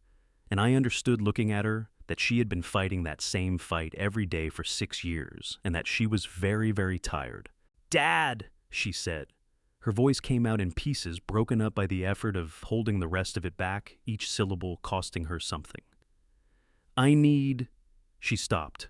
Her breath came in sharp, and her hand came up and pressed against her mouth, and her eyes spilled over, and she stopped fighting. She let herself cry. It was not quiet. It was the kind of crying that comes from somewhere deep and has been waiting a long time for permission, and it shook her whole body, and she pressed her hand harder against her mouth, like she could contain it, and she could not, and she did not need to. I put my arms around my daughter. She grabbed hold of me with both hands, not gently, not carefully, but the way you grab hold of something when you have been falling for a long time and have finally found something solid, and she pressed her face against my shoulder, and she cried in a way I had not heard since she was a child, since the night Eleanor died, since the last time she had allowed herself to need something from another person without calculating the cost. My throat was doing things I was not going to describe. My eyes were doing things I was not going to describe. I held my daughter in the middle of her husband's ruined party, and I did not say anything because there was nothing to say. And we stood there together while the evening moved around us, and none of it mattered, and all of it mattered, and I thought about Eleanor saying, "She's stronger than you think." And I thought, yes, she is. After a while, I do not know how long, Claire pulled back. She pressed the heels of her hands against her eyes. She took a breath. She straightened her shoulders. She looked at me with her mother's eyes and her own exhaustion and something new underneath both of them, something that had not been there 6 years ago when she walked into her wedding and had not been there this morning when she sent me a text asking if I would come, but was there now unmistakable freshly arrived, something that looked very much like herself. "How long have you known?" she asked. 4 months, I said. But to answer it properly, I have to go back further than that. She looked at me for a moment. Then she said, "Then tell me." And I did. We sat by the pool until well past midnight. The catering staff had come and gone. The string quartet was long packed up. The lights were still strung over the water. Nobody had thought to turn them off, and they cast the same warm gold they had cast 3 hours earlier when 120 people had been standing underneath them, believing in a version of the world that was no longer true. Claire sat beside me with her heels off and her feet on the first pool step, the way she used to sit at the edge of the backyard pool in Pasadena when she was 12 years old, and wanted to think without being interrupted. I had always known when she sat that way to give her the space she needed. I gave her the space now. I had told her everything, all of it from the beginning, the way I had promised her I would, sitting at this same pool 3 hours ago when she had looked at me with her mother's eyes and said, "Tell me." From the facts that came in on a Thursday evening in February to Crestview Holdings and the formation date that had turned my stomach when Tyler pointed to it on the screen, to Dennis Ford and the folder he had kept in his bottom drawer for 8 months because something felt wrong, and he had wanted when the time came to have done one thing right, to Lena Hayes arriving at my office at 11 o'clock at night with a phone and a recording, and the particular courage of someone who had decided that staying quiet was no longer something she could afford. I told her about the insurance policy, the $3 million, the sole beneficiary, the premium payments that had been routed through a corporate account for 14 months. I told her about Tyler filing with the California Attorney General at 6 o'clock that same morning, before any of us had set foot on this terrace, so that whatever happened tonight, the evidence was already in the hands of people whose job it was to act on it. She had listened to all of it without interrupting once. When I finished the pool, made small sounds against the tile. A car passed somewhere on the road beyond the garden wall. The lights over the water kept their warm gold patient and indifferent. She said quietly, "She knew. Mom knew, didn't she?" "At the beginning." "Yes," I said. "She told me she didn't like him. I told her she was tired." Claire looked at the water. Her jaw was tight in the way it gets when she is holding something in, rather than letting it move through her. "She was never tired," she said. "Not in that way. Not about people." "No," I said, "she wasn't. We sat with that for a moment with Eleanor between us, the way she always was and always would be present in the particular way of people who are gone but have not entirely left the rooms they loved. I had spent 8 years learning that grief does not diminish with time so much as it learns to share space with the living. On a night like this one, it sat beside us at the pool's edge, patient saying nothing, taking up exactly as much room as it needed. Then Claire turned to look at me. Her eyes were dry, her voice was steady. But there was something new underneath the steadiness, something open and undefended that had not been there this morning, or last year, or for longer than either of us wanted to count. It was the expression of someone who has been carrying a weight so long that they have forgotten what they look like without it, and who has just set it down. "I'm sorry I told you not to worry," she said. My throat tightened. Not from sadness, from something older and less easy to name, the specific ache of a father who has watched his child struggle and been unable to reach her, and has finally, after a very long time, gotten close enough to put his hand on her shoulder. "You have nothing to apologize for," I said. "Not one thing, Claire." "I know." She looked back at the water. Her voice was quiet and completely certain in the way of someone who has arrived at a conclusion rather than been talked into one. "I'm just sorry anyway." I put my hand over hers. She did not pull away. For a long moment neither of us said anything, and the pool kept its small sounds and the lights kept their gold, and somewhere in the house behind us a door closed softly as the last of the catering staff finished their work and left. What followed in the months after was not simple and was not quick, because the right things rarely are. The California Attorney General's office opened a formal investigation under the California Uniform Voidable Transactions Act, within 2 weeks of Tyler's filing. The transfers to Crestview Holdings were declared voidable by the court, a legal determination, meaning they were treated as though they had never occurred. Claire's assets began moving back to her name, the Bel Air property, the Santa Monica investments, the remainder of Eleanor's account, all of it reversing through the same legal machinery that had been used to move it away. The process took time and required patience, but it moved in the right direction, and it did not stop. Gary Moss, the notary who had certified the forged documents in exchange for $50,000 in cash, cooperated fully with investigators.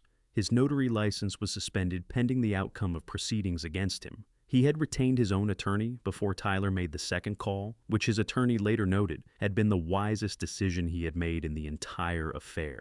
Dennis Ford made a voluntary statement to the California AG's fraud investigators, disclosing the full extent of what Victor had coerced him into providing over 18 months. The coercive circumstances, Victor's leverage over his son, Jason, the documentation of a securities violation that had been held over the family, like a blade, were taken into consideration. Dennis cooperated fully and received a reduced civil penalty in lieu of criminal referral. Jason was not charged. On the morning the investigators confirmed this, I received a text from a number I recognized as Dennis's personal phone. It said, "Only thank you. I did not respond because I did not know yet what the right response was. I am still not sure I know." Lena Hayes left Lawson Premier Properties the week after the party, which was not a surprise. What was a surprise to her was how quickly a new chapter opened. I made 3 phone calls on her behalf, to people whose judgment I trusted, and by the end of the month, she had an offer from a real estate development firm in Westwood, with a salary that was, by her own assessment when she called, to tell me considerably better than anything she had left behind. She thanked me. I told her she had earned it twice over, and that the first time was the night she walked into my office at 11 o'clock with a phone and a decision she had not been sure she could live with. Claire began seeing Patricia twice a week. She did not tell me much about those sessions, and I did not ask because some things belong entirely to the person doing the work. What I noticed over the months that followed were smaller things. She called more often, not because anything had happened, just to talk. She laughed more easily the way she used to laugh, before 6 years of careful management had trained the spontaneity out of her. In October, she mentioned that she had started carrying a sketchbook again, the small kind, the kind she used to fill with quick lines and half-formed ideas in graduate school, the kind Victor had said was impractical. She did not make a point of it. She mentioned it in passing the way you mention something that has simply become part of your days again. I established the Eleanor Whitmore Foundation in October of that year. Patricia sits on the founding board. The foundation provides legal support and psychological resources to people navigating coercive control in family and domestic relationships, The kind of support that is rarely simple and rarely quick, but that meets people where they are and stays with them through each stage of the process. We named it for the woman who had understood before anyone else in our family did that something was wrong, who had said so quietly and carefully and without drama at a kitchen table at 11 o'clock at night, and who had been told she was tired. In December, I was sitting in my office in the late afternoon, watching the light go off the buildings downtown the way it does in Los Angeles in the weeks before the solstice low, an amber and brief gone before you are quite ready for it. My phone rang. "Claire, did you eat today?" Her voice was easy, unguarded, the voice of someone who was not performing anything, not managing anything, not calculating the cost of what she was about to say. "I was going to order from that Thai place in Pasadena, the one on Colorado. I thought maybe you'd want something."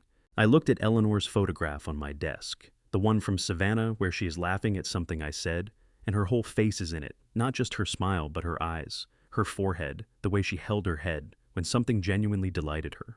"Order me whatever you're having," I said. We talked for 40 minutes about nothing that mattered and everything that did.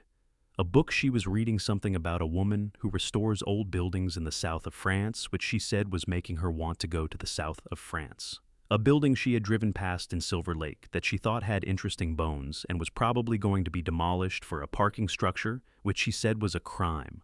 Whether Pasadena was going to get rain before January or hold out the way it sometimes did, turning the hills gold and dry until February broke them open. When we hung up, I sat in my office with the last of the afternoon light on the window and thought about a single sheet of fax paper that had come into my office on a Thursday evening in February and started all of this. I thought about Eleanor at a kitchen table, saying, "I don't like him, Robert," and the way I had covered her hands with mine and told her she was tired. I thought about a 34-year-old woman pressing her palm flat against the center of her chest in front of 120 people, reading the truth about her own life, line by line, and not looking away. I thought about her voice just now, easy, unguarded, the voice of someone who has found her way back to something she had been missing for a long time and is learning carefully to trust that it will stay. I did not feel like I had won anything. I felt like I had gotten something back that should never have been taken in the first place. That is what remains. That is what was always worth fighting for. I have spent 63 years learning that love is not always loud.